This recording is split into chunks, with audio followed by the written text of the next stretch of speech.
Welcome all. Alright, let's spend this time together wisely by figuring out how to add these two expressions. Notice that on the left side we have x squared minus 1, on the right side we have only x minus 1.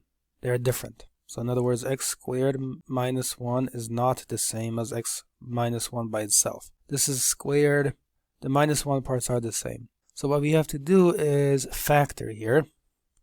So I'm going to have the following 1 over. Now remember, when we say 1, you can also see this as 1 squared. As a reminder, why is that true? Because 1 squared means 1 times 1, which is 1, you see? So you can rewrite 1 as 1 squared just as well. So now we have x squared minus 1 squared. That can be factored using the difference of squares pattern. So let me remind you about that pattern. It says x squared minus a squared. So in our case, what plays the role of a? It's this 1 in this position. And then it factors into x minus a, and then x plus a, like this. And again, our a is played by 1. So you're going to have then x minus 1 and then x plus 1. And then you're going to have plus 1 over x minus 1. And then you continue with this. So now you compare the denominators carefully. Compare. You have x minus 1 and x plus 1. And then you have x minus 1 only in the fraction to the right side of the plus. So they are not the same. What's missing in the x minus 1 denominator is the x plus 1 part.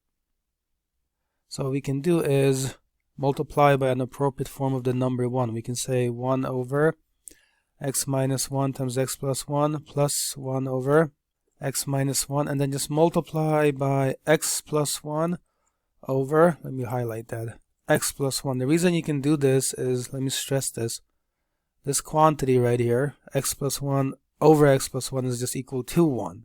But this will transform our denominators so they look the same. That's the key. So now we're going to have 1 over x minus 1, x plus 1, plus, and then you can multiply this 1 over to the x. So it's going to give you 1x, which is just x. It's going to give you 1 times 1. So let me kind of stress this maybe with some lines, right? I'm multiplying this over to x, and I'm multiplying this over to the 1 also.